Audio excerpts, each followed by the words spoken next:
있는 대로, 이은 대로. 일상의 점들을 삶의 선으로 잇는 시간. 안녕하세요. 라이프 큐레이터 리은입니다. 잠시 쉬어가듯 들어주셔도 좋고 천천히 바라봐 주셔도 좋습니다. 근데 잠깐 생각해 보신 적 있으세요?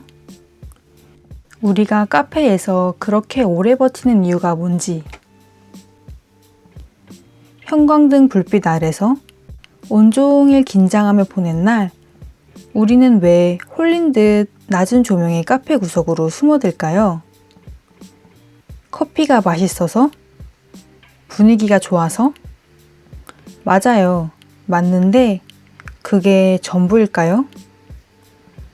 저 얼마 전에 카페 디저트 페어에 다녀왔는데요. 정말 화려했어요. 트렌디한 디저트들, 감각적인 브랜드들, 줄 서서 먹는 케이크들, 그리고 생각해보면 이상하게 제가 가장 오래 머물렀던 카페의 자리는 조명이 낮고 앞은 확 트였지만 등 뒤는 벽이었거든요. 그래서 특별히 대단한 건 없더라도 거기서 유독 숨이 좀 쉬어지는 느낌이었달까요? 집에 오는 길에 계속 그 생각이 났어요. 왜 거기서 그렇게 편했지? 그냥 분위기 좋았나 봐로 넘기기에는 뭔가 찜찜한 거예요. 그래서 좀 조사도 해보고 파헤쳐 봤어요. 카페라는 공간이 사람을 편안하게 만드는데 사실 엄청 치밀한 구조가 숨어 있더라고요. 오늘은 그 이야기를 해보려고 해요. 조명부터 자리 배치까지 우리가 당연하게 넘겼던 것들 안에 꽤 오래된 인간의 본능이 담겨 있어요. 커피 한 잔 옆에 두시고 편하게 들어주세요. 혹시 이런 경험 있으세요? 도서관이나 독서실에 앉아 있으면 왠지 허리가 더 꼿꼿해지는 느낌. 아무도 뭐라고 안 하는데 무의식적으로 자세를 고치게 되는 느낌. 심지어 물 마시는 것도 괜히 조심스럽고 가방 지퍼 소리도 신경 쓰이고. 근데 카페에서는 그게 없잖아요. 구부정하게 앉아 있어도 괜찮고 멍 때려도 괜찮고 옆에서 누가 통화를 해도 그러려니 되고요. 이 차이가 어디에서 오냐면 사실 조명이에요. 밝은 공간에선 모든 게 선명하게 드러나요. 내 표정도, 내 자세도, 내 손이 뭘 하고 있는지도. 그러니까 몸이 먼저 알아채는 거예요. 여기는 보여지는 공간이다. 긴장해야 한다. 라고요. 사무실이 형광등인 이유도, 병원이 그렇게 밝은 이유도 사실 다 같은 맥락이에요. 선명하게 보이는 공간은 각성을 부르거든요. 반대로 조도가 낮아지면 경계심도 같이 내려가요. 그림자가 생기면 뭔가 숨을 수 있는 느낌이 들거든요. 완전히 숨는 게 아니라 살짝 가려지는 느낌. 그게 심리적으로 굉장히 편안해요. 내 표정이 다 드러나지 않아도 되고 내가 뭘 하고 있는지 굳이 설명하지 않아도 되는 공간. 카페가 일부러 그림자를 남겨두는 게 사실 그 감각을 만들어주기 위해서예요. 여기선 아무도 당신을 평가하지 않아요. 하는 메시지를 말이 아니라 빛의 세기로 전달하는 거예요. 그러고 보면 우리가 카페에서 유독 일이 잘 풀리거나 생각이 잘 정리되는 느낌을 받는 것도 이 맥락이에요. 뇌가 긴장을 풀면 오히려 더 유연하게 돌아가거든요. 억지로 집중하려는 게 아니라 자연스럽게 흘러가는 상태. 카페에서 멍하니 앉아 있다가 갑자기 좋은 아이디어가 떠오르는 경험. 한 번쯤 있지 않으세요? 그거 우연이 아닐 수 있어요. 우리는 카페에 커피를 마시러 가는 것 같지만 어쩌면 그 공간이 먼저 우리를 진정시키고 있는 건지도 몰라요. 그럼 왜 하필 노란빛일까요? 그저 따뜻해 보여서가 아니에요. 여기엔 인간의 꽤 오래된 기억이 깔려 있어요. 석양, 촛불, 집안 전등. 하루가 끝나고 더 이상 위험으로부터 도망치지 않아도 되는 시간에 우리 주변을 감싸던 빛의 색이 다 노란빛이었거든요. 인간이 오랫동안 몸으로 학습해온 거예요. 이 색이 보이면 오늘 하루도 살아남은 거다. 이제 쉬어도 된다. 반대로 새하얀 조명은 어때요? 편의점, 병원, 공항. 항상 각성해야 하는 공간이잖아요. 그래서 그 빛 아래에 있으면 왠지 빨리빨리 처리해야 할 것 같은 느낌이 드는 것도 이유 있는 반응이에요. 몸이 그 색을 보고 지금은 활동해야 할 시간이야 라고 읽는 거거든요. 재밌는 건 이게 인테리어 업계에서도 꽤 오래된 공식이에요. 카페 창업 컨설팅에서 조명색 온도는 거의 첫 번째로 다루는 항목이거든요. 따뜻한 노란빛이냐, 차가운 흰빛이냐에 따라 같은 공간도 완전히 다른 성격의 가게가 되니까요. 어떤 카페를 만들고 싶냐고 묻기 전에 어떤 빛을 쓸 거냐고 먼저 묻는 거예요. 카페 디저트 페어에서도 그게 딱 느껴졌어요. 조명 하나 다를 뿐인데 어떤 부스는 그냥 지나치게 되고 어떤 부스는 괜히 더 오래 머물게 되더라고요. 디저트 자체가 더 맛있어 보이기도 하고 괜히 사진도 더 찍고 싶고. 근데 이게 저만 그런 건지 몰라서 혹시 여러분도 여기 왜 이렇게 좋지? 했던 카페 떠오르는 데 있나요? 분위기 좋은 카페 있으면 좀 알려주세요. 결국 카페는 커피보다 먼저 빛의 온도로 사람을 안심시키는 곳이에요. 그리고 우리는 그걸 알면서도 알아도 거기 또 앉아서 머무르게 되는 거고요. 빛 이야기를 하다 보니까 자연스럽게 다음 질문이 생겨요. 빛이 우리 기분을 바꾼다면 같은 논리로 빛이 우리가 먹는 음식의 맛도 바꿀 수 있을까요? 사실 바꿔요. 그것도 꽤 극적으로. 크루아상. 재료도 똑같고 굽는 시간도 똑같아요. 근데 어떤 카페 진열대에 있는 건 유독 더 버터 향이 날 것 같고 어떤 카페 것은 왠지 좀 밋밋해 보이는 느낌 없으세요? 저는 카페 디저트 페어에서 그게 너무 선명하게 느껴졌어요. 실제로 먹어보지도 않았는데 조명이 따스한 부스 쪽 디저트가 훨씬 더 맛있을 것 같은 확신이 드는 거예요.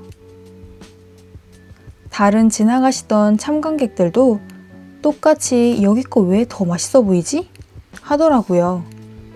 그냥 느낌이 아니라 진짜로요. 그거 착각이 아니에요. 인간은 혀보다 눈으로 먼저 맛을 판단하거든요. 음식이 입에 들어오기 전에 이미 눈이 먼저 맛을 예측하고 있어요. 그리고 뇌는 그 예측을 꽤 충실하게 따라가요. 노란 조명 아래의 크루아상은 더 버터처럼 보이고 커피는 더 진해 보이고 케이크는 더 촉촉해 보여요. 그 시각 정보가 먼저 들어오면 혀도 그 방향으로 맞춰가는 거예요. 심리학에서는 이걸 기대 효과라고 불러요. 뇌가 먼저 이건 맛있을 거야 라고 예측하면 실제 미각 정보도 그 방향으로 해석되는 거예요. 그러니까 조명이 좋은 카페에서 먹은 음식이 더 맛있게 느껴지는 건 그냥 기분이 아니라 뇌가 실제로 그렇게 처리하고 있는 거예요.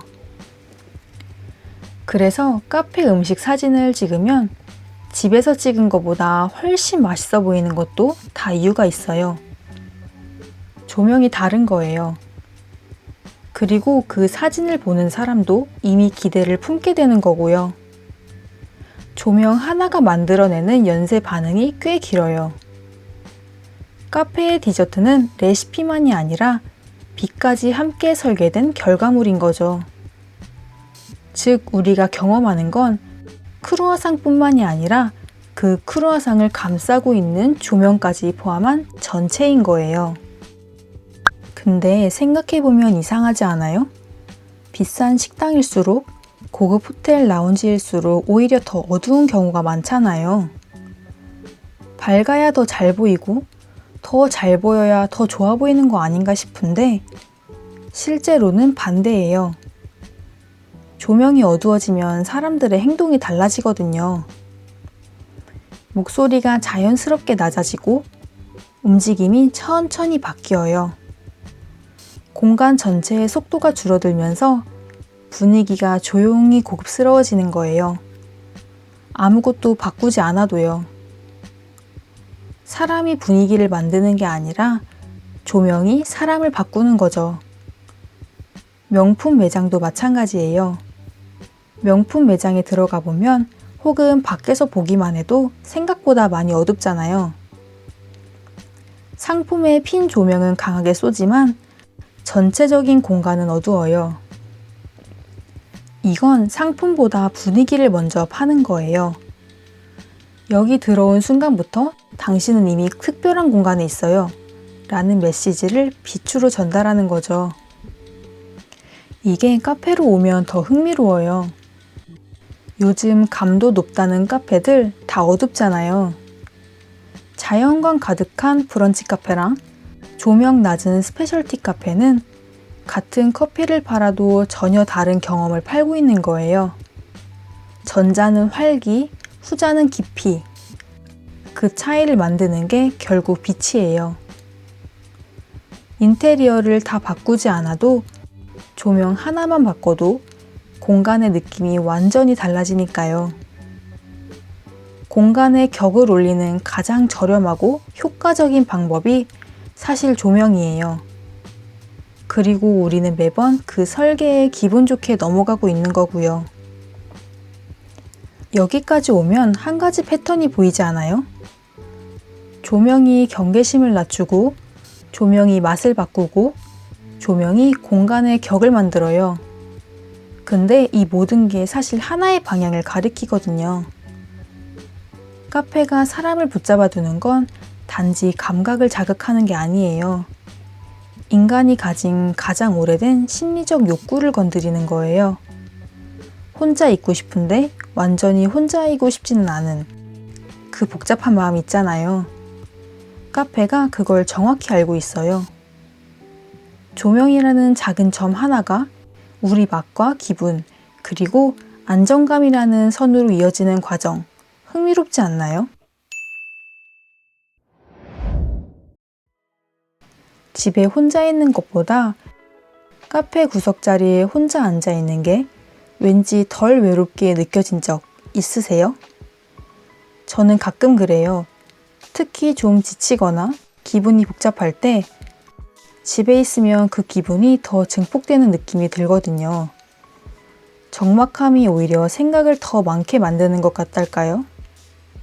근데 카페 가서는 아무것도 안 해도 그냥 앉아서 오가는 사람들 보고 있으면 이상하게 좀 나아져요. 이게 왜 그런가 생각해 봤는데 카페는 완전히 혼자인 공간이 아니에요. 그렇다고 누군가와 깊게 연결되어야 하는 공간도 아니고요. 그 애매한 중간 어딘가예요.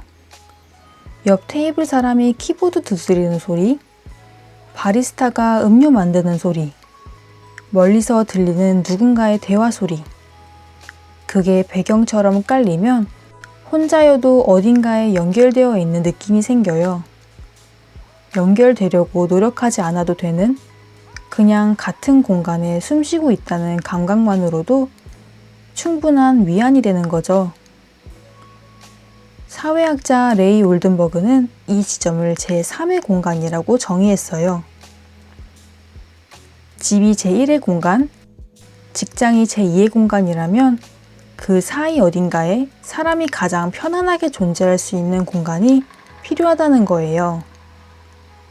아무것도 하지 않아도 되고 아무것도 증명하지 않아도 되는 곳, 그게 카페가 하는 역할이에요. 그리고 이게 그냥 이론이 아니라 실제로 카페 문화가 역사적으로 그 역할을 해왔어요. 17세기 유럽의 커피하우스는 신분에 상관없이 누구나 앉아서 이야기를 나눌 수 있는 공간이었어요. 귀족도, 상인도, 학자도 같은 테이블에 앉았던 거예요. 지금 우리가 카페에서 느끼는 그 느슨한 평등감, 사실 꽤 오래된 감각이에요. 그러고 보면 카페에서 작업이 더 잘 된다는 사람들 많잖아요. 집에서는 집중이 안 되는데 카페 가면 된다는 거 게으른 게 아니에요. 적당한 인기척이 있는 환경이 오히려 뇌를 안정시키거든요. 완전한 침묵이 더 집중에 방해가 될 수 있어요. 너무 조용하면 오히려 내 생각 소리가 너무 크게 들리는 느낌이랄까요? 실제로 집에서 작업이 잘 안 된다는 이유로 카페 소음을 인위적으로 틀어놓는 분들도 있어요. 카페 ASMR이 그렇게 인기 있는 것도 같은 이유고요. 사람들이 원하는 건 카페의 커피가 아니라 카페의 소리와 온도인 거예요. 카페에 들어갔을 때 자연스럽게 먼저 눈이 가는 자리가 있잖아요. 창가요. 자리가 다 비어 있어도 일단 창가부터 찾게 되는 이 본능. 꽤 오래된 이유가 있어요. 인간은 진화적으로 두 가지를 동시에 원해요. 첫 번째, 넓은 전망. 그러니까 주변을 훤히 내다볼 수 있는 것. 그리고 두 번째, 등 뒤가 보호된 것. 즉, 뒤에서 누가 올 걱정은 없고 앞에서 무슨 일이 일어나는지는 다 볼 수 있는 구조. 동굴 입구가 딱 그 구조예요. 수만 년 전 인간이 가장 안전하다고 느꼈던 자리. 동굴 안쪽은 너무 어둡고 완전히 밖은 너무 노출되고 그 딱 중간인 입구가 최적이었던 거죠. 환경 심리학에서는 조망과 피신이라는 흥미로운 이론이 있어요. 본능적으로 등 뒤는 보호받으면서 앞은 훤히 내다볼 수 있는 장소를 안전하다고 느끼는 건데요. 그런 의미에서 카페의 창가 자리는 현대적으로 재해석된 가장 세련된 형태의 동굴 입구인 셈이죠. 이게 건축에서도 중요하게 다뤄지는 개념이에요. 공간 설계를 할 때 사람이 자연스럽게 모이는 자리와 피하는 자리가 있는데 등이 벽에 닿고 앞이 트인 자리는 항상 먼저 채워지거든요. 카페들이 창가에 1인석을 배치하는 게 그냥 공간 활용 때문만은 아니에요. 사람이 본능적으로 그 자리를 원한다는 걸 알고 있는 거예요. 이걸 알고 나서 카페 창가에 앉으면 좀 웃겨요. 아, 나 지금 원시인류처럼 앉아 있는 거구나 싶어서. 그래도 창가가 좋은 건 어쩔 수 없어요. 인간의 본능이 수만 년째 그걸 원하고 있으니까요. 그리고 창밖으로 도시를 내다보는 그 감각. 저는 그게 좋더라고요. 내가 그 흐름 안에 있지 않아도 되는데 바라볼 수는 있는 느낌. 카페 창가에서 멍하니 밖을 보고 있을 때 그런 생각이 자주 나요. 그러니까 카페가 우리를 붙잡아 두는 건 커피나 디저트 때문만이 아니에요. 빛으로 긴장을 풀어주고 소음으로 고독을 덜어주고 자리 구조로 안정감을 줘요. 근데 여기서 한 가지가 더 남아있어요. 우리가 유독 지치고 힘든 날에 카페를 찾는 이유. 그게 기분 전환 이상의 의미가 있거든요.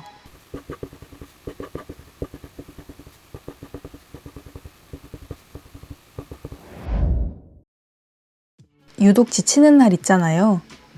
그런 날일수록 왠지 커피가 당기고 입이 심심해지는 그 현상.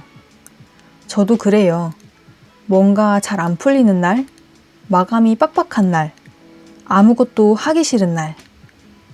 사실 입이 채워진다고 그게 뭘 해결해 주는 것도 아닌데 자꾸 그리로 가게 돼요. 이게 사실 꽤 근거 있는 행동이에요. 스트레스를 받으면 뇌는 빠른 보상을 원해요. 당은 가장 즉각적으로 기분을 끌어올리는 방법이고, 따뜻한 건 몸의 긴장을 풀어주거든요. 따뜻한 걸 손에 쥐고 있으면 심리적으로도 안정이 되는 느낌이 드는 거 경험해 보셨죠? 따뜻한 커피 한 잔이 그냥 음료가 아니라 몸과 마음을 동시에 데우는 행동인 거예요. 심리학에서는 물리적인 온기가 심리적인 온기로 연결된다고 봐요. 따뜻한 걸 손에 쥐고 있으면 실제로도 타인에게 더 온화하게 반응하게 된다는 거예요. 그러니까 카페에서 따뜻한 컵을 두 손으로 감싸지는 그 행동이 단순한 습관은 아니에요. 몸이 먼저 지금 안전하다고 느껴도 돼 라는 신호를 받고 있는 거예요. 거기다 카페의 어두운 조명, 적당한 배경 소음, 아무도 나를 재촉하지 않는 분위기까지 더해지면 뇌가 지금 쉬어도 되는 상황이구나 라고 판단하기에 최적의 환경이 되어요. 그러니까 우리가 힘든 날 카페를 찾는 건 도피가 아니에요. 지친 뇌가 스스로를 회복시키기 위해 고른 환경인 거예요. 그 선택 생각보다 꽤 영리하지 않나요? 이처럼 사람들은 카페에서 단지 음료를 소비하지만은 않아요. 잠깐 숨을 돌리고 아무도 나를 재촉하지 않는 시간을 사는 거예요. 생각해보면 현대인의 하루는 대부분 속도를 요구받잖아요. 더 빠르게, 더 많이, 더 효율적으로. 그 흐름 안에서 유일하게 아무것도 하지 않아도 되는, 아무것도 증명하지 않아도 되는 공간이 카페인 거예요. 커피 한 잔 앞에 두고 멍하니 창밖을 바라봐도 아무도 뭐라 하지 않는 곳. 노트북을 펴고 있으면 뭔가 하고 있는 것처럼 보여서 더 편한 곳. 그 느슨한 익명성이 카페를 현대인의 가장 조용한 도피처로 만들고 있는 거예요. 커피가 메인이 아니라 그 사이 공간 자체를 판다는 거. 그게 전 세계에서 통한 이유 중 하나예요. 그리고 지금 우리가 카페에 기대하는 것도 결국 그 연장선이에요. 공간의 밀도가 높아지는 느낌, 아무것도 안 하는데 뭔가 채워지는 느낌, 그게 카페가 주는 거거든요. 어떤 날은 그걸 사러 카페에 가는 거예요. 커피는 그냥 핑계고. 카페 디저트 페어에서 유독 오래 머물게 되던 부스도 이제는 이해가 돼요. 화려한 부스들 사이에서 유독 그 공간만 속도가 달랐거든요. 뭔가를 팔려는 느낌보다 그냥 있어도 되는 느낌. 그게 사람을 머물게 하는 거더라고요. 결국 우리가 카페를 사랑하는 이유는 맛 때문만이 아니에요. 그곳에서만 잠시 삶의 속도를 내가 정할 수 있으니까요. 그 감각이 얼마나 희귀한지 카페 밖을 나서는 순간 다시 알게 되는 거고요. 오늘 이야기 어떠셨어요? 카페에 대해 이야기했는데 사실 카페만의 이야기는 아닌 것 같아요. 빛의 온도로 경계심을 낮추고 적당한 거리감으로 고독을 덜어주고 속도를 늦춰도 괜찮은 공간을 만드는 것. 그게 카페가 하는 일이기도 하지만 어쩌면 우리가 서로에게 해줄 수 있는 일이기도 하거든요. 지치는 날 카페를 찾는 건 여러분이 약해서가 아니에요. 어떻게 회복해야 하는지 몸이 알고 있는 거니까요. 그 느낌 믿어도 돼요. 혹시 오늘 마음이 유독 시끄러운 날이라면 거실 형광등 대신 작은 스탠드 하나만 켜보세요. 2700켈빈 정도의 노란 조명 아래서 차 한 잔 마시며 앉아있으면 하루가 끝났다는 사실이 조금은 다정하게 느껴질 때가 있거든요. 오늘 총 8가지 인사이트 중에서 이거 나였다 싶었던 순간이 어딘가 있을 것 같아요. 창가 자리 얘기인지 조명 얘기인지 아니면 그냥 왠지 나 오늘 카페 가야겠다 인지 알려주시면 저도 괜히 반가울 것 같아요. 다음 편에선 조금 다른 결의 이야기를 가져올 예정이에요. 이번처럼 일상 안에 숨어 있는데 알고 나면 세상이 다르게 보이는 것들로요. 이번 영상이 좋으셨다면 채널에 머물러 주세요. 그럼 다음 점에서 또 선으로 이어볼게요. 저는 이은대로에서 언제나 기다릴게요.